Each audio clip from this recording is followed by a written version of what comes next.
Muy buenas, profesor. Me presento, soy Juan Aguirre Alcántara, estudiante de la Escuela Superior de Ingeniería Mecánica y Eléctrica de Zacatenco, presentando aquí el proyecto para evaluación de tercer parcial en la materia de teoría de control de procesos 1 del grupo 8AM5. Como tal, se le presentará tres eh, documentos o pantallas principales, que es este del documento donde voy a ir explicando paso a paso. El segundo va a ser lo de MATLAB para explicar un poco el proceso. Asimismo también de Simulink. Y por último, el proceso de LabVIEW. Esas tres pantallas van a ser las que se van a estar viendo normalmente para poder explicar el proyecto. Sin más por el momento, empezaré a la explicación de este pequeño proyecto.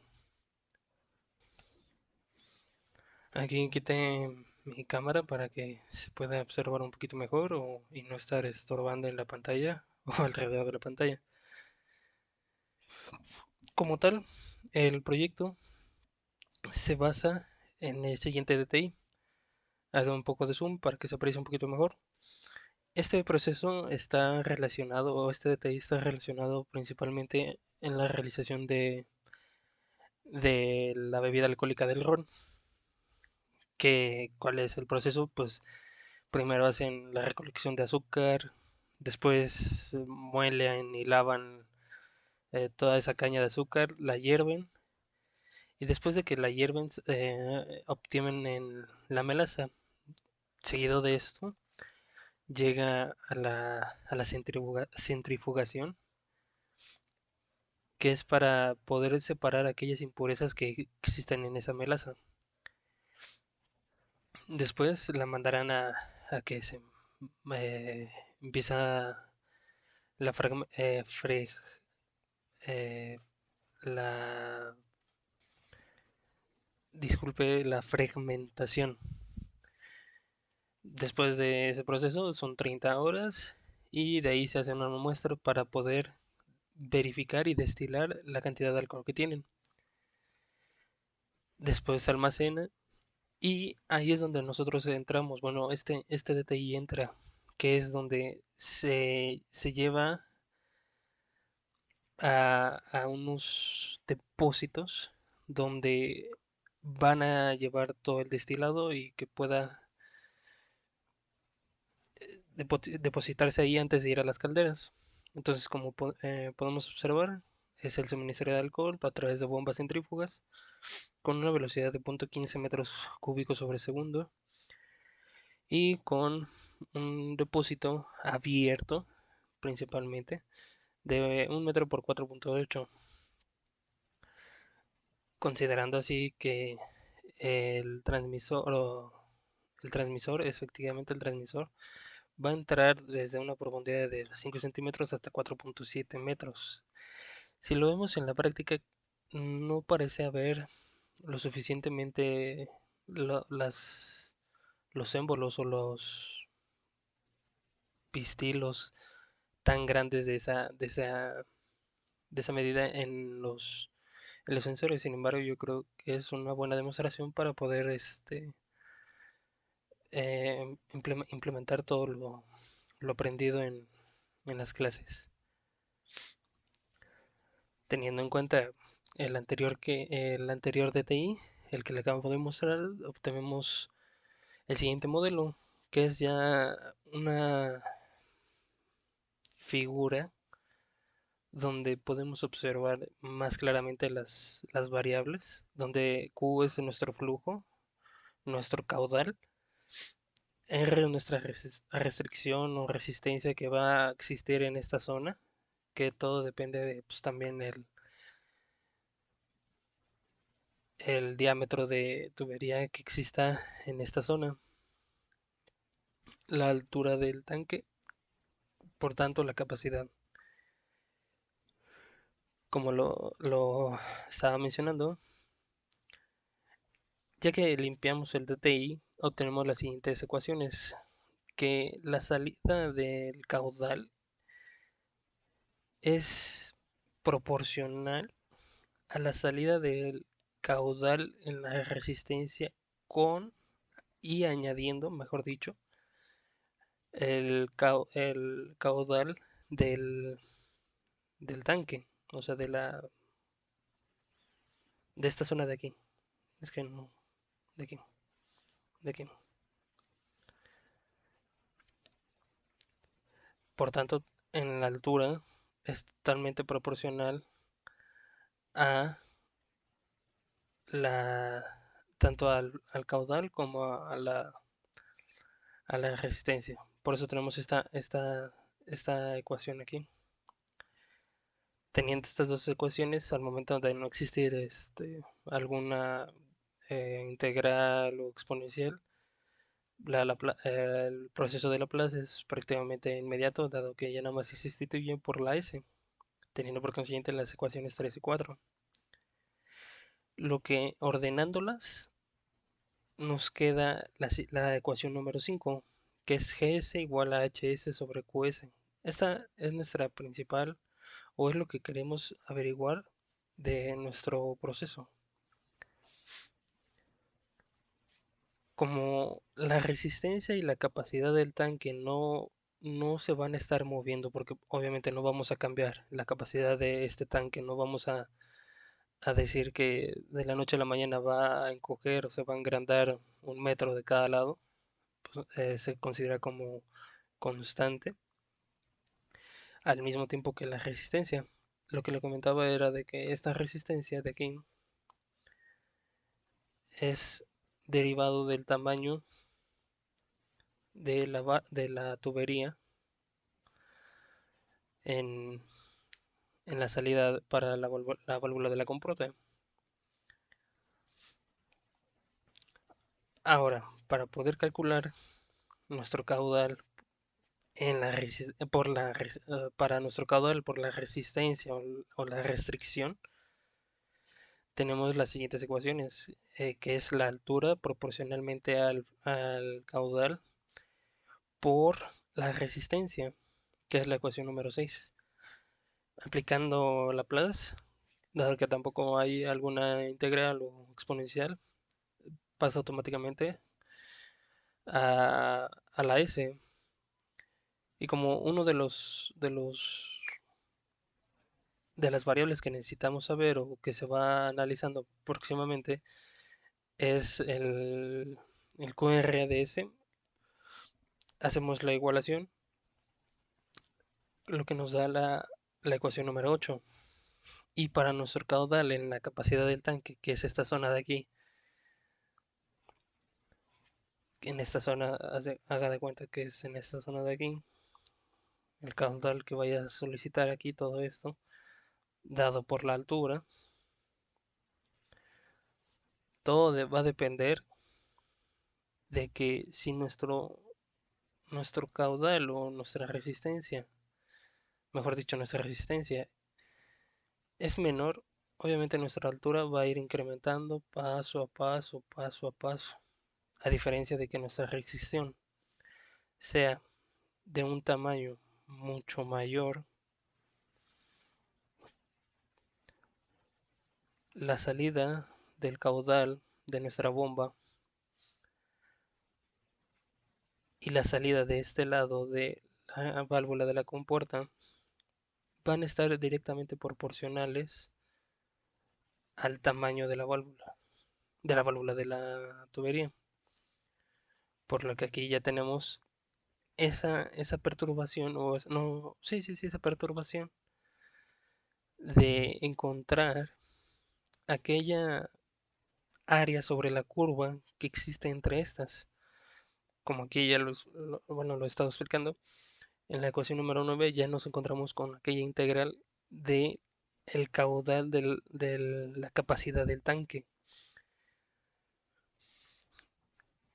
Y como nosotros queremos, y haciendo la ley de constantes de un solo lado,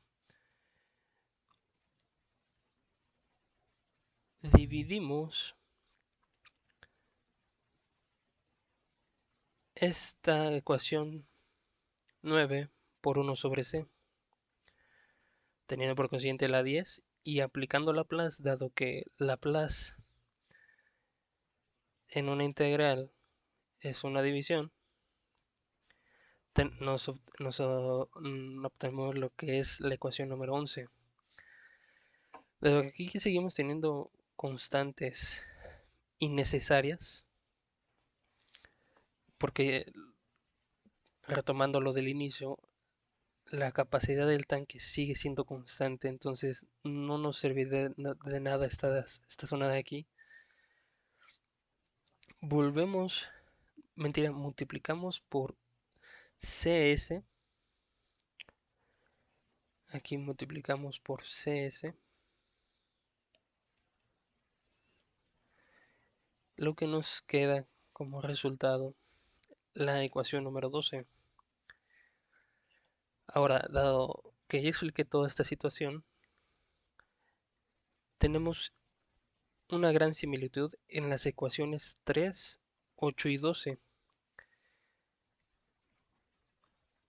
¿Por qué? Porque queremos sustituir los valores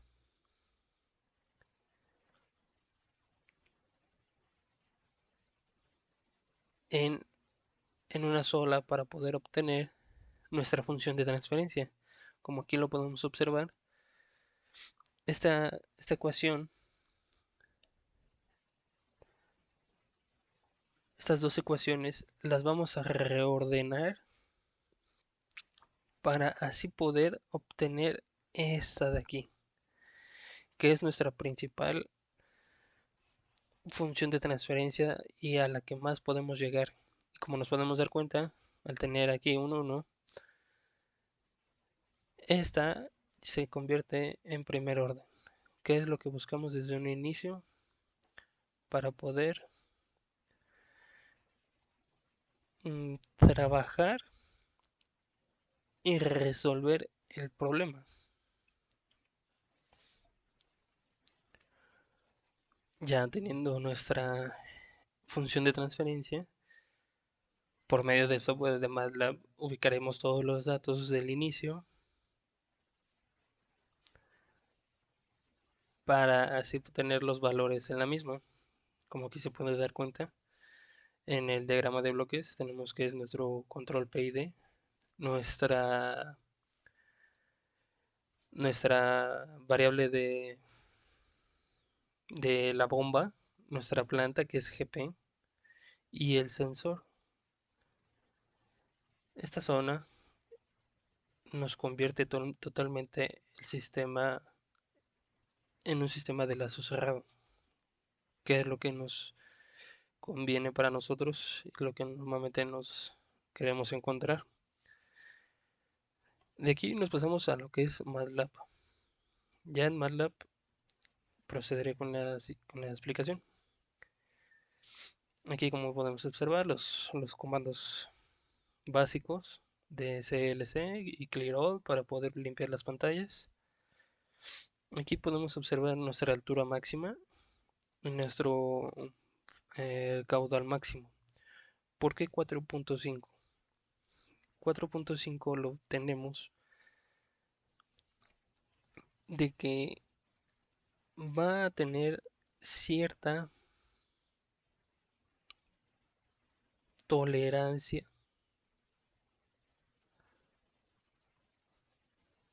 nuestro, nuestro sensor, dado que no podemos dejar que llegue hasta el final, ya que por ejemplo si llegamos a trabajar con algún fluido tóxico o a altas temperaturas, podríamos provocar algún accidente. Entonces, teniendo por consciente que en vez de 4.8 metros vamos a tener 4.5 metros, considerando los 5 centímetros del inicio, que son esta zona de aquí, es la de aquí abajo.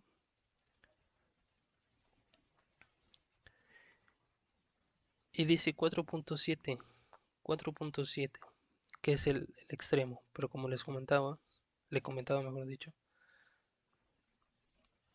tendremos un margen de tolerancia de 20 centímetros por cualquier cosa. Está aunado todavía los 10 centímetros de sobra para el tanque.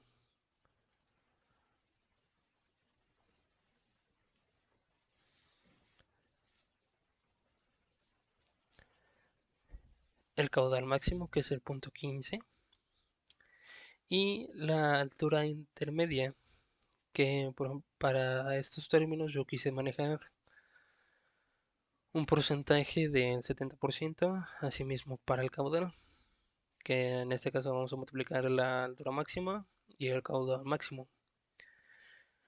Aquí podemos observar que es las medidas de nuestro tanque, y como lo habíamos mencionado, la capacidad va a ser proporcionalmente al área. Para nuestra R, que es lo que teníamos en nuestro documento en esta zona de aquí, aquí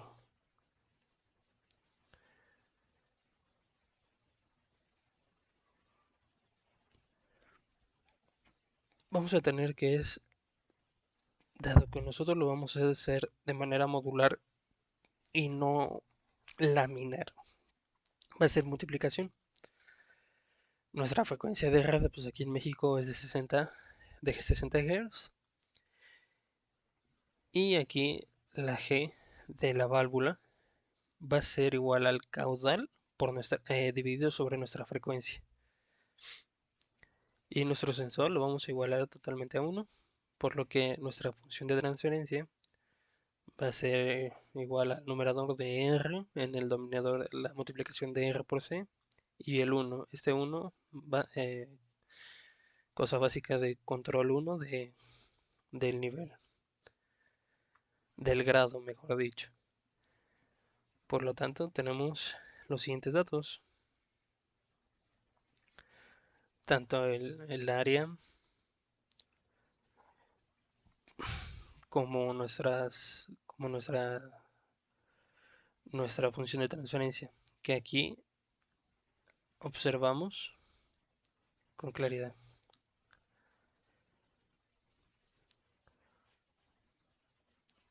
Una vez obtenida esa función ya con nuestros datos,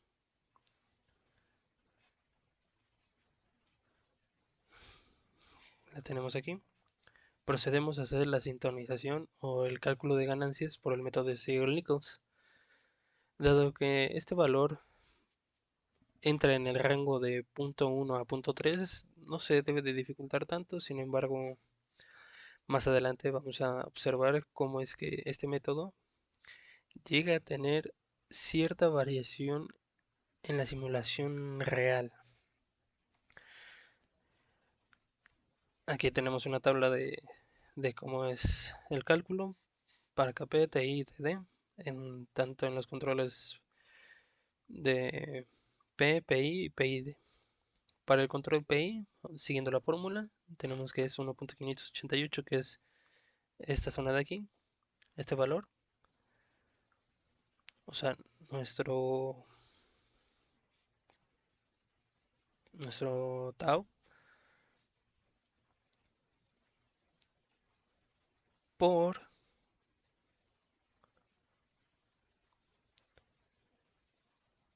esto de aquí, el 0.3307, dándonos un resultado de 14.505202. Para el control PI, una disculpa, aquí ya estoy viendo que no se guardó muy bien. Igual siguiendo la misma tabla, Nada más que añadiendo, en este caso, el punto 9 nos da un resultado de 13.6 para nuestro TI, un 1.102. Y por último, para el control PID, donde tenemos que calcular el KP, TI y TD, todos respectivamente, nos dan los siguientes valores aquí establecidos. Teniendo estos resultados, procedemos a Simulink para que se observen los comportamientos de las gráficas ante los resultados obtenidos. Aquí se lo puedo anexar y una vez visto aquí podemos anexarnos directamente acá a Simulink. Como podemos observar en el scope 1 es el control P donde totalmente está alejado nuestra respuesta. Estamos en 3.6 y dado que nuestra altura máxima, o bueno, nuestro set point es de 4.5, estamos nosotros alrededor de 3.6, 3.7. Cosa muy distinta que pasa aquí en el scope número 2, que es el control PI. En esta zona podemos observar un pico que sobrepasa el 4.5, llegando hasta casi 4.65, como 4.64, y logrando así una estabilidad casi inmediata.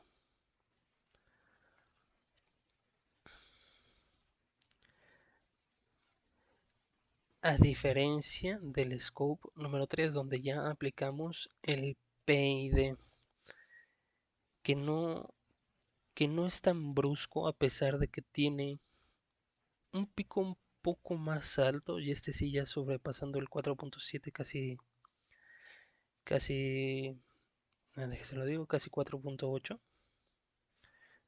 4.74, mire. Sin embargo, es más amigable y no sobreesfuerza el sistema, dando un amortiguamiento donde baja casi a 4.47, 48 y llega a intentar estabilizarse.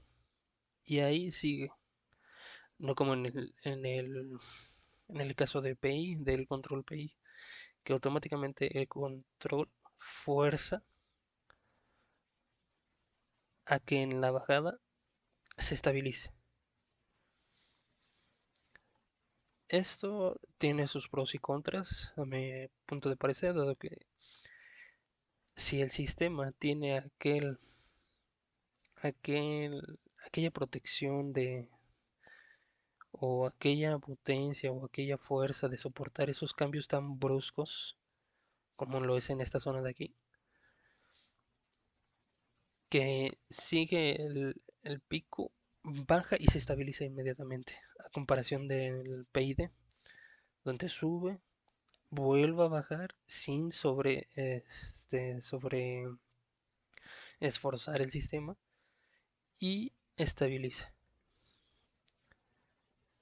Y estabiliza ya hasta el segundo 9. Por ejemplo, aquí en el 9, 10 casi. Y aquí en el scope 2 estabiliza ya en el segundo 8, pero con una caída muy, muy, muy rápida.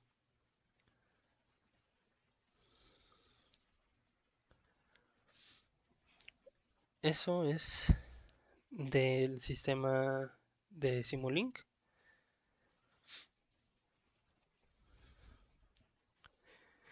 Y como esto fue de Simulink, pasamos por por último instante al programa de LabVIEW. Este formato me basé en la realización de un video tutorial en YouTube de cómo poder manipular el software de LabVIEW, asimismo también de su instalación, dado que a pesar de que es gratuita y tiene versión de estudiante, hay algunas librerías que no se sabe si se deben de instalar o no se deben de instalar.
Una disculpa, estoy analizando aquí el video. Y como se puede dar cuenta, ya aquí en el simulador nos tenemos ciertas variaciones a lo que sería una simulación real. Nosotros acabamos de observar cómo es que nuestras gráficas oscilan y llegan a estabilizarse. Sin embargo, colocando nosotros los valores obtenidos en nuestras ganancias de Siegel-Nichols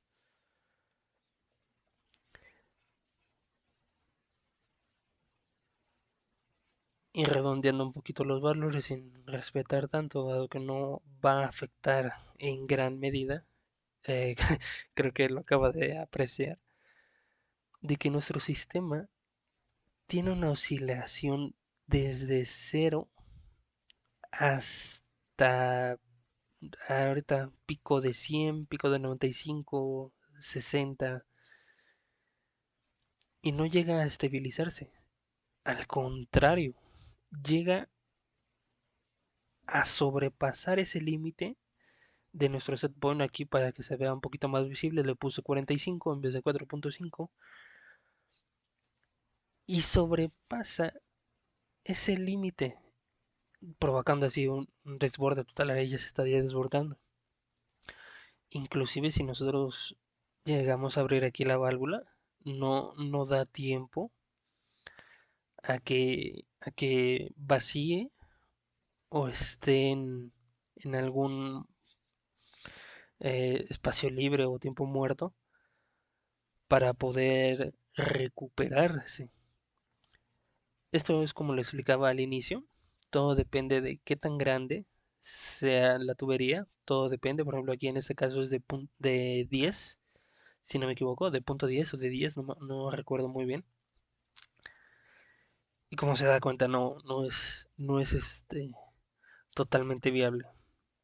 Ahorita lo paro, y como ahorita me estaba observando, yo al recorrer un punto decimal que no es cualquier cosa, en este caso añadimos un cero, no es cualquier cosa, llegamos a tener un proceso mucho más amigable, con una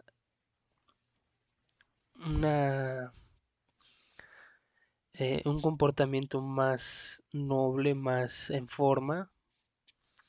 Como se puede dar cuenta, aquí respetando más o menos el límite de 1.5, de punto 15 metros por eh, punto 15 metros cúbicos por segundo del caudal.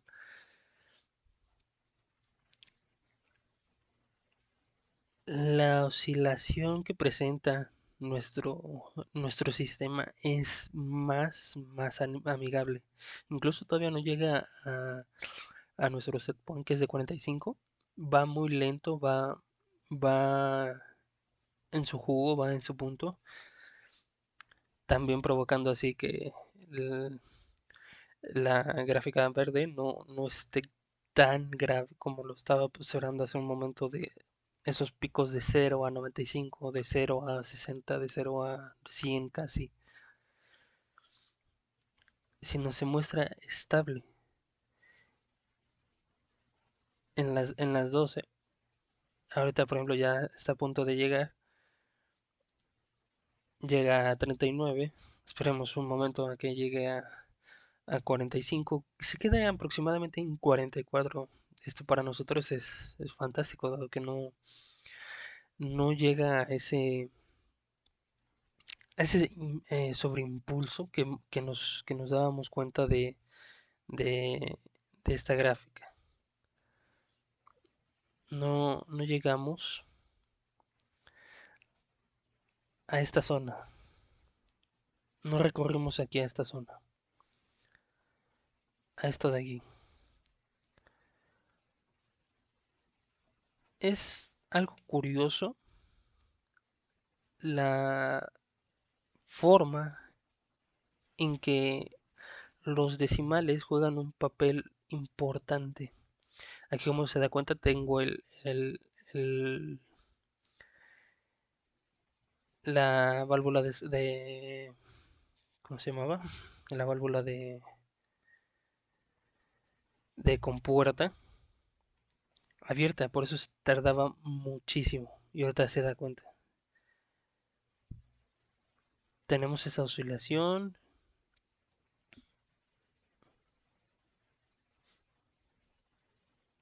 y va bajando lentamente. Ahora, si presentamos un cambio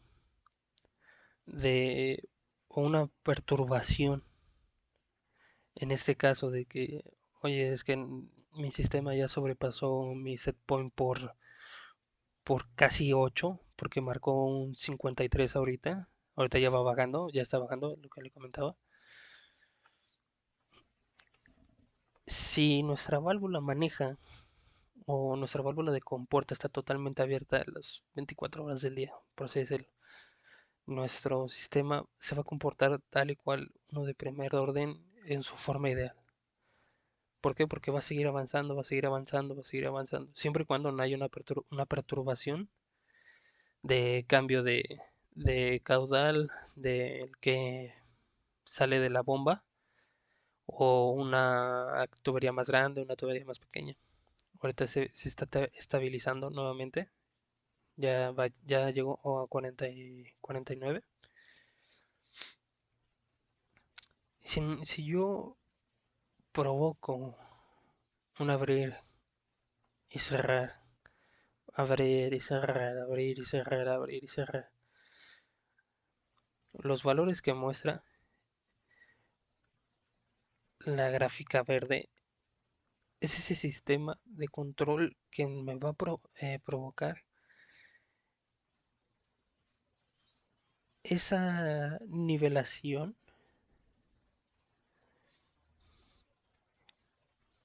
como aquí se puede observar, ya hay un pico bajo, abajo de nuestro set point, y ahorita ahí va, otra vez, nivelándose.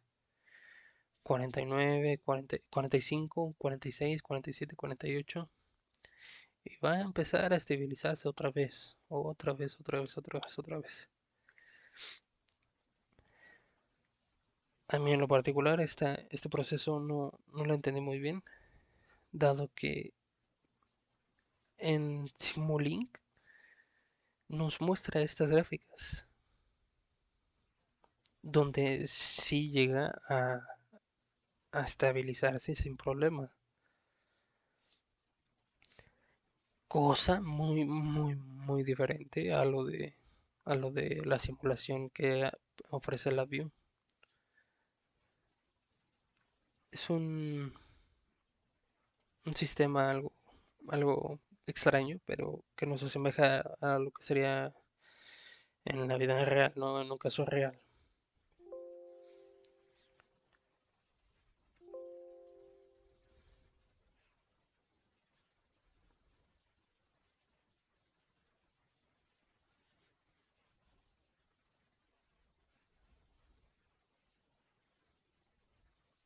Como conclusión, perdón, estaba verificando si estaba grabando. Este ejercicio, este proyecto, me, me provocó ciertas dudas respecto a lo que uno puede simular, puede calcular en, en lo teórico y otra cosa en lo práctico. Dado que este software, según lo que estoy investigando y también lo que usted nos ha comentado, es que asemeja mucho, se asemeja mucho a lo real. Le comento aquí que se me hace o no logro entender con claridad porque en nuestros scopes de Simulink sí estabiliza.